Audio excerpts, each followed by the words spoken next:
आप सभी को नमस्कार दोस्तों। आज के इस वीडियो में अध्ययन करने वाले हैं वीएमओ कोटा की बीए सेमेस्टर फर्स्ट की इतिहास की बुक, और जिस बुक का नाम है भारत का इतिहास। और इस बुक के हम अध्याय 9 का अध्ययन करने वाले हैं, जिसमें इस बुक के अध्याय का पाठ सार और एग्जाम आने वाले महत्वपूर्ण प्रश्नों का इस छोटे से वीडियो में अध्ययन करने वाले। आज के अपने पाठ का नाम है मौर्य युगीन समाज, अर्थव्यवस्था, कला और अशोक का धम्म। आपको अध्याय के नाम से पता चल रहा है कि इसमें अध्याय में क्या क्या है।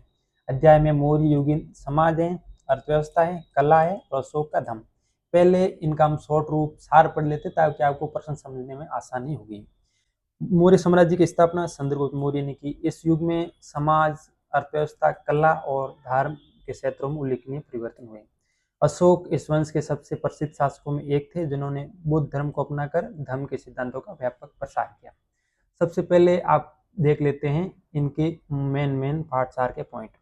मौर्य युगीन समाज से संबंधित आपको कोई भी प्रश्न आए तो आपको लिख लेना है। मौर्यकालीन समाज वर्ण व्यवस्था पर आधारित था। महिलाओं को पुनर्विवाह नियोग की अनुमति थी। इस काल में पर्दा प्रथा और सती प्रथा का उल्लेख नहीं मिलता है। आपको 3 पॉइंट याद रखना। समाज वर्ण व्यवस्था पर आधारित था, पुनर्विवाह की अनुमति थी और पर्दा और सती प्रथा का उल्लेख नहीं मिलता है। अब नेक्स्ट है मौर्य युगीन अर्थव्यवस्था। लोहे के बढ़ते उपयोग से कृषि उत्पादन बढ़ती हुई, जिससे अधिशेष उत्पादन संभव हुआ। पहला अर्थव्यवस्था ये था। अर्थव्यवस्था का रूप शहरीकरण की ओर बढ़ा, यानी लोग गांवों से शहरों की ओर बढ़े। तीसरा पॉइंट आपको अर्थव्यवस्था के बारे में ये रखना है, मौर्य युगीन के टाइम व्यापार शिल्प पर राज्य का नियंत्रण था और वस्तुओं के आयात और निर्यात को नियंत्रित किया जाता था। अब इस पार्ट का नेक्स्ट पॉइंट है मौर्यकालीन कला क्या थी। तो मौर्य काल में कला का स्तर का विकास उस था, विशेष रूप से पत्थर के स्तंभ निर्माण में। ये स्तंभ प्राय एक ही पत्थर से निर्मित होते थे, जिस शीर्ष पर सिंह की आकृति होती थी। और सारनाथ का अशोक स्तंभ शीर्ष आज भारत का राष्ट्रीय प्रतीक है, आपको ये ध्यान रखना है। और अशोक का दम क्या है, तो ये प्रश्न आपको पूछ ले कि अशोक के दम के बारे में बताइए। इस प्रकार कोई प्रश्न है तो आपको इस उत्तर इस प्रकार लिखना है। अशोक ने कलिंग युद्ध के बाद, कलिंग पड़ता है उड़ीसा में, उस युद्ध के बाद बौद्ध धर्म को अपनाया और अपने शासन में धर्म का प्रसार किया। यानी अशोक ने कलिंग में एक युद्ध हुआ, उसमें भीषण खून खराबा हुआ, तो उससे जो अशोक था राजा, उसका हृदय में परिवर्तन आ गया और उसने बौद्ध धर्म अपना दिया। उसने जीवन में अहिंसा, दया, दान, इस प्रकार के नैतिक जीवन अपनाना स्टार्ट कर दिया। तो ये था अशोक का धम्म। और धम्म के प्रमुख सिद्धांत थे अहिंसा, दया, दान, धार्मिक सहिष्णुता, नैतिक जीवन। और अशोक ने धम्म के प्रसार हेतु शिलालेख, स्तंभ और स्तूप बनवाए। ये था इस अध्याय का पाठ सार। आप समझ गए होंगे।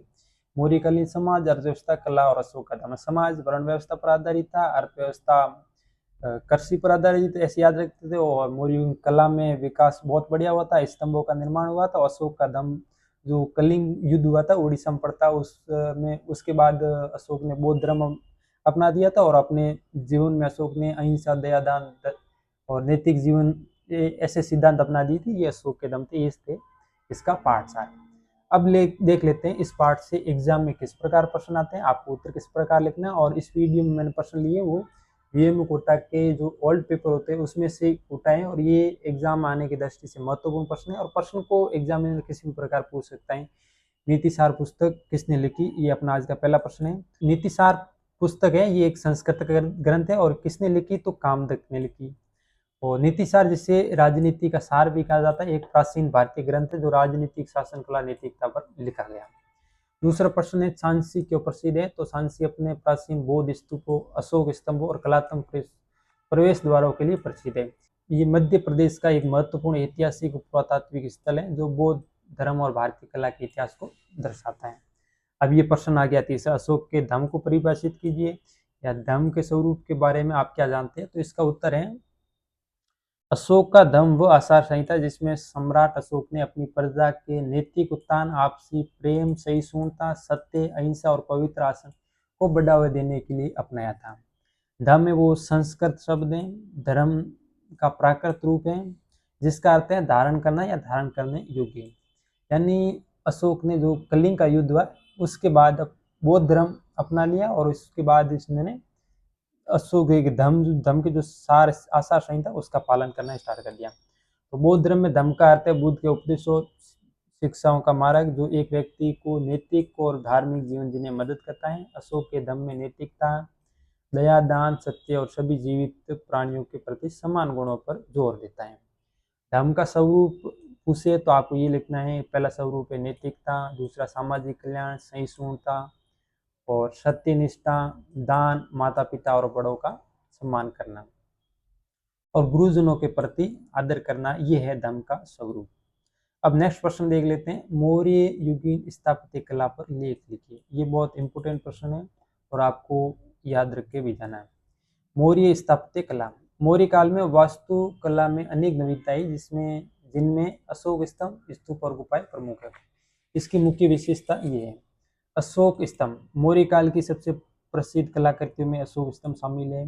ये बलुआ पत्थर से बने होते थे जिन पर सुंदर नक्काशी और शिलालेख अंकित होते थे। ये स्तंभ शासक और जनता के बीच संदेश पहुंचाने के माध्यम होते थे। दूसरा है स्तूप। बौद्ध धर्म के पवित्र स्मारक स्तूप मौर्य काल में निर्मित किए गए। सांची का मान स्तूप इसका प्रमुख उदाहरण है। गुफाएं। मौर्य काल में चट्टानों को काटकर गुफाएं बनाई गई जो प्राय आजीवन संप्रदाय के भिक्षुओं के लिए होती थी। इनमें बराबर की गुफाएं और लोमस ऋषि गुफाएं प्रसिद्ध हैं। राज्य की महल। पाटलिपुत्र में एक भव्य राज्य के महल का निर्माण हुआ जिसमें अवशेष आज भी मिलते हैं। वर्तमान पाटलिपुत्र पटना को कहा जाता है। और लकड़ी और ईंट का उपयोग। मौर्य काल वास्तुकला में लकड़ी ईंटों का व्यापक उपयोग हुआ और पाटलिपुत्र के महलों में पकी हुई ईंटें और मिट्टी के बर्तनों का उपयोग हुआ। मौर्य युगीन स्थापत्य कला के आपको बारे में पूछे तो आप अशोक स्तंभ का वर्णन कर देना, स्तूपों का वर्णन कर देना, गुफाओं का वर्णन कर देना, राज्य की महल जिसमें बनवाया था उसमें अवशेष मिले और लकड़ी और ईंटों का उपयोग किया। ये है मौर्य युगीन स्थापत्य कला के बारे में वर्णन। नेक्स्ट प्रश्न। इस प्रश्न का हमने पहले भी अध्ययन कर लिया। ये प्रश्न पूछने का तरीका अलग है, वहां पर अलग तरीके से एग्जाम में पूछते हैं, यहाँ अलग तरीके से। अशोक के धम्म का मूल्यांकन कीजिए। आपको प्रश्न ये पूछा गया और 2 शब्दों में बता देता हूँ। धम्म का मूल्यांकन। अशोक के धम्म में समाज में नैतिक मूल्यों को बढ़ावा दिया गया, सामाजिक सद्भाव स्थापित करने में मदद की है, प्रजा के कल्याण पर ध्यान केंद्रित किया है। अशोक के धम्म नैतिक सिद्धांत जैसे अहिंसा, सत्यनिष्ठा, सामाजिक न्याय आज भी प्रासंगिक और मानव समाज के लिए मार्गदर्शक भी बने हुए हैं। अब नेक्स्ट प्रश्न है मौर्यकालीन सिक्कों पर टिप्पणी कीजिए।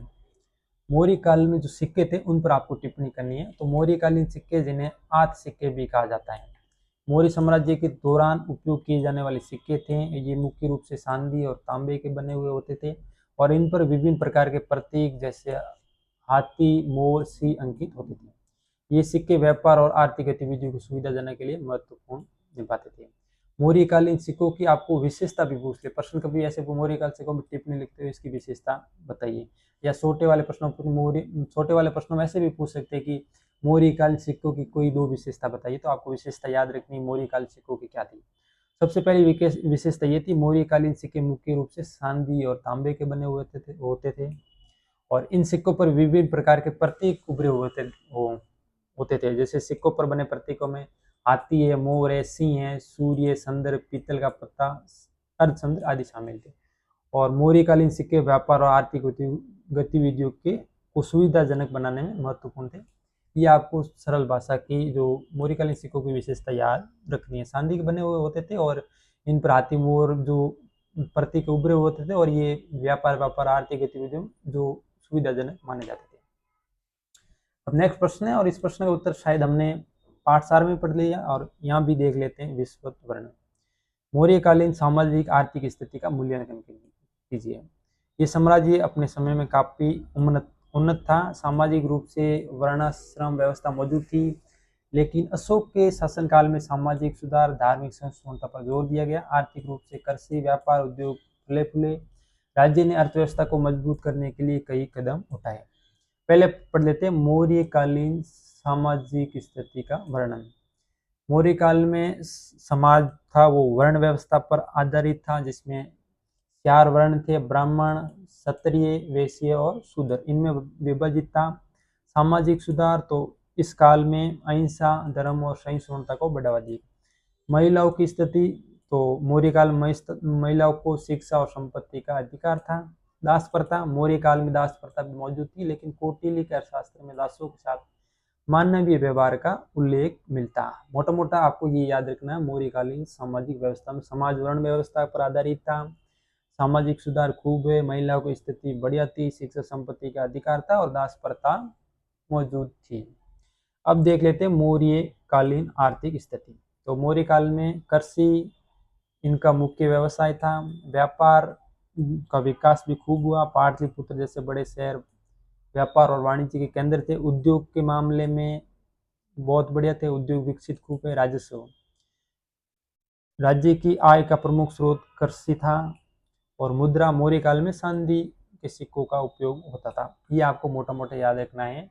मौर्य कालीन की सामाजिक और आर्थिक स्थिति का वर्णन या मौर्य साम्राज्य के बारे में वर्णन कीजिए तो भी आप ये लिख दो तो आपको बढ़िया मार्क्स मिल जाएंगे एग्जाम में। नेक्स्ट प्रश्न है, और कई बार एग्जाम ये भी पूछा गया, मैंने जो इस वीडियो में प्रश्न लिए वो सभी प्रश्न एग्जाम में 2-2, 3-3 बार पूछे गए हैं। अब प्रश्न है, मौर्य साम्राज्य के पतन के कारण बताइए। आप जितना एग्जाम में इस तरह पॉइंट बना के लिखोगे उतने आपको बढ़िया नंबर मिलेंगे। तो मौर्य साम्राज्य के पतन का पहला कारण है अयोग्य उत्तराधिकारी, दूसरा कारण है केंद्रीय प्रशासन की कमजोरी, तीसरा है ब्राह्मणों के प्रति असंतोष, चौथा आर्थिक संकट और पांचवा है विशाल साम्राज्य। जाहिर सी बात है, अगर देश बड़ा होगा तो उसको चलाने के लिए थोड़ी मुसीबत आ गई और वही मौर्य साम्राज्य के साथ हुआ। अयोग्य अशोक मान के बाद मौर्य शासक कमजोर अयोग्य साबित हो गए, जिससे साम्राज्य की प्रशासनिक सैन्य व्यवस्था कमजोर हो गई। और दूसरा है केंद्रीय प्रशासन की कमजोरी, साम्राज्य इतना बड़ा था, केंद्रीय प्रशासन की दूर दराज के क्षेत्रों पर नियंत्रण करना मुश्किल हो गया, जिससे प्रांतीय शासकों ने स्वतंत्रता की घोषणा कर दी। अशोक की धार्मिक नीतियों के कारण ब्राह्मणों में असंतोष था, जिससे वे मौर्य शासन के खिलाफ हो गए। आर्थिक संकट में साम्राज्य बनाए रखने के लिए भारी खर्च आता है और अशोक के बाद आर्थिक स्थिति खराब हो गई और साम्राज्य का पतन हो गया। और विशाल साम्राज्य और जो मौर्य साम्राज्य था वो बहुत बड़ा विशाल साम्राज्य था उस समय का, इसीलिए इसको सही ढंग से नियंत्रण करना मुश्किल हो गया था। और अशोक के बाद जब केंद्रीय सत्ता कमजोर पड़ गई तो मौर्य साम्राज्य का इस प्रकार पतन हो गया। ये थे आज के इस वीडियो और इस अध्याय के महत्वपूर्ण प्रश्न। अगर आपको इस वीडियो की जो पीडीएफ चाहिए तो वीडियो के कमेंट बॉक्स में मैं लिंक डाल दूंगा, वहां से आप इस पीडीएफ को आसानी से प्राप्त कर सकते हैं। बाकी आपको वीडियो अच्छा लगा तो चैनल को लाइक, शेयर और सब्सक्राइब जरूर करें। धन्यवाद।